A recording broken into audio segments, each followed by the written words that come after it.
नमस्कार। नंद किशोर एजुकेशनल इस YouTube channel में दोस्तों मैं आपका तहे दिल से स्वागत करता हूँ। चलो शुरू करते हैं अपनी इस वीडियो को। आज की वीडियो में क्या खास है, तो आज की वीडियो में हम डिस्ट्रीब्यूटिव एडजेक्टिव के बारे में जानकारी हासिल करेंगे। डिस्ट्रीब्यूटिव एडजेक्टिव को हिंदी में प्रत्ययवाचक विशेषण यह भी कहते हैं। यह विशेषण यानी एडजेक्टिव किसी वर्ग की प्रत्येक वस्तु या व्यक्ति को प्रकट करता है। इसके अंग्रेजी डेफिनेशन एक बार देख लेते हैं दोस्तों। डिस्ट्रीब्यूटिव एडजेक्टिव यानी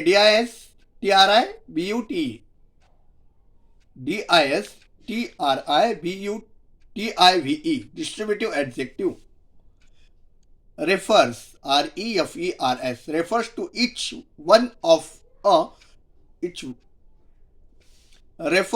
to each one of a number as, for example, each boy plays game. प्रत्येक लड़का क्या कर रहा है? खेल खेल रहा है। Each boy plays game. Every man dies.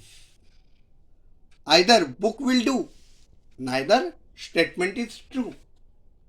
इन उदाहरणों में each, either, each, every, either, neither ये शब्द क्या है? तो ये जो शब्द हैं तो ये देखिए each, either, neither का प्रयोग किसकी तरह हुआ है? प्रत्ययवाचक विशेषण की तरह हुआ है।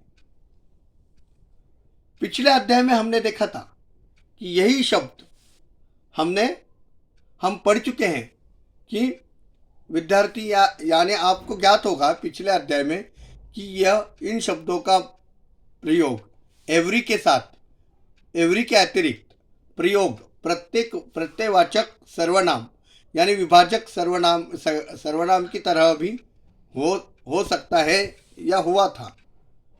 भेद को अभी ये विभाजक विशेषण कब होता है यानी प्रत्ययवाचक विशेषण कब होता है और प्रत्ययवाचक सर्वनाम कब होता है, यह समझने के लिए निम्नलिखित उदाहरणों को समझो। अभी देखिए डिस्ट्रीब्यूटिव एडजेक्टिव के कुछ एग्जाम्पल मैं आपको बताता हूँ। ईच बॉय केम, देखो ये डिस्ट्रीब्यूटिव एडजेक्टिव का एग्जाम्पल है। Each boy came, each boy came. Either book will do, second example क्या दिया मैंने? Either book will do. Neither statement is true. अब ये हुआ इसका विशेषण का प्रयोग। अब इसको हम डिस्ट्रीब्यूटिव प्रोनाउन की तरह कैसे इस्तेमाल करते हैं यानी प्रत्ययवाचक सर्वनाम की तरह कैसे इस्तेमाल करते हैं, ये देखिए। Each of the boys came, each of the boys came. देखिए विशेषण के एग्जांपल में क्या हुआ? ईच बॉय केम, खाली एक लड़का आया ऐसा उन्होंने दिखाया। और यहां पे क्या हुआ? Each of the boys came, यानी प्रोनाउन का सेंटेंस क्या हुआ? Each of the boys came. Either of you can go, either of you can go, एक तो आप चले जाओ। Neither of the two pass, neither of the two pass, यानी ये सर्वनाम का उदाहरण हुआ। संकेत देखिए, यदि आइदर, एवरी, नाइदर के तुरंत बाद संज्ञा यानी नाउन हो तो ये शब्द डिस्ट्रीब्यूटिव एडजेक्टिव होंगे। ये डिस्ट्रीब्यूटिव एडजेक्टिव कब होंगे? यदि ईच, आइदर, नाइदर के तुरंत बाद, इन शब्दों के बाद अगर संज्ञा का इस्तेमाल होता है, संज्ञा का प्रयोग करते हैं तो ये शब्द क्या होंगे? डिस्ट्रीब्यूटिव एडजेक्टिव होंगे। अगर इनके बाद संज्ञा नहीं है तो ये डिस्ट्रीब्यूटिव प्रोनाउन होंगे।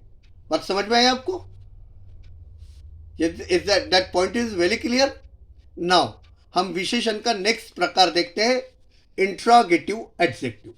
जी हाँ, इंट्रोगेटिव सर्वनाम हम पढ़ चुके हैं, लेकिन इस अध्याय में हम देखने वाले हैं इंट्रोगेटिव एडजेक्टिव यानी प्रश्न सूचक विशेषण। यह विशेषण एडजेक्टिव प्रश्न पूछने के लिए प्रयोग में आता है, या यह विशेषण यूं समझिए आप कि प्रश्न पूछने का कार्य जो विशेषण करता है उसे कहते हैं इंट्रोगेटिव एडजेक्टिव। इसकी अंग्रेजी डेफिनेशन हम देखते हैं। Interrogative adjective is used to ask question as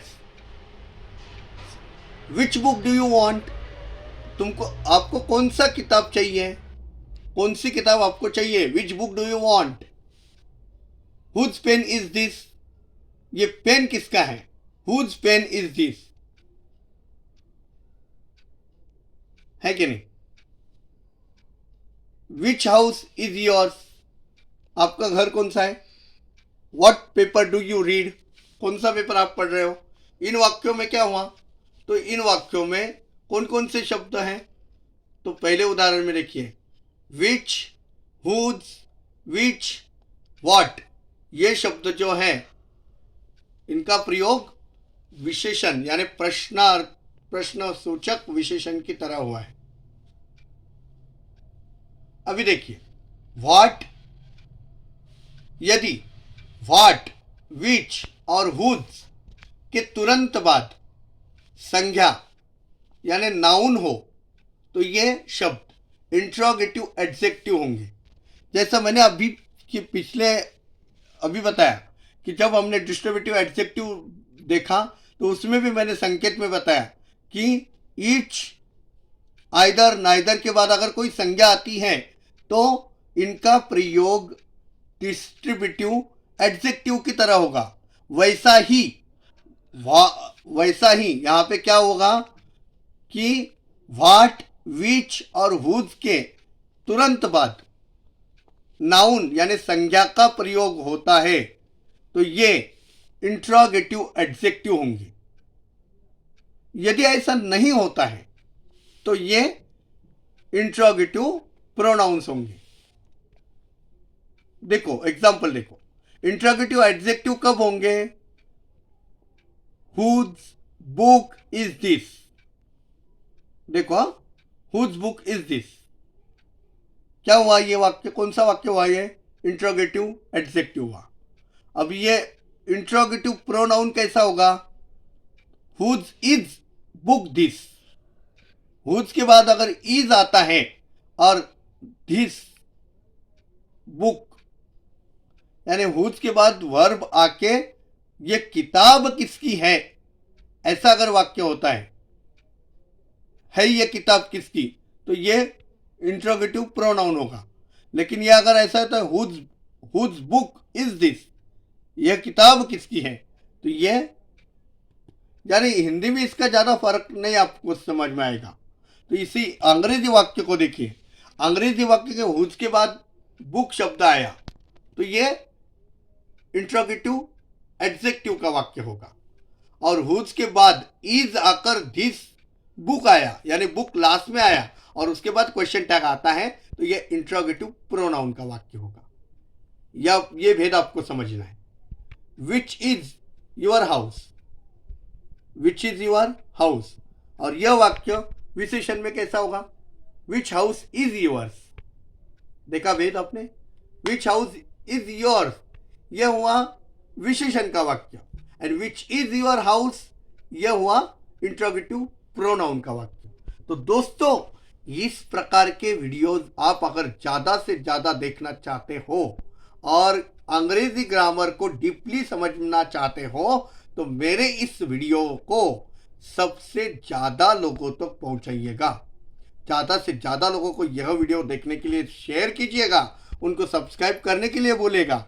और मेरा ये वीडियो आपको अगर दिल से पसंद आता है तो इस सबसे पहले वो जो लाल बटन दिख रहा है ना, वो लाल वाला घंटी का बटन, वो घंटी टन टन से बजाना मत भूलिएगा, क्योंकि उससे क्या होगा कि आपके ऑल नोटिफिकेशन हो जाएंगे और जब भी मैं पहला वीडियो डालता हूँ उसकी सबसे पहले नोटिफिकेशन आपको मिलेगी दोस्तों।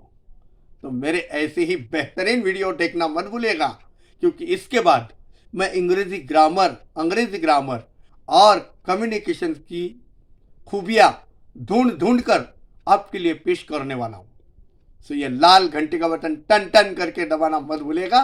ज़्यादा से ज़्यादा मेरी वीडियो को लाइक करना मत भूलिएगा। अगर पसंद आता है तो अपने परिवारजनों, रिश्तेदारों, दोस्तों को सबको देखने के लिए बोलिएगा। मिलते हैं नेक्स्ट वीडियो में, तब तक के लिए खुश रहिए, आबाद रहिए। जय हिंद दोस्तों।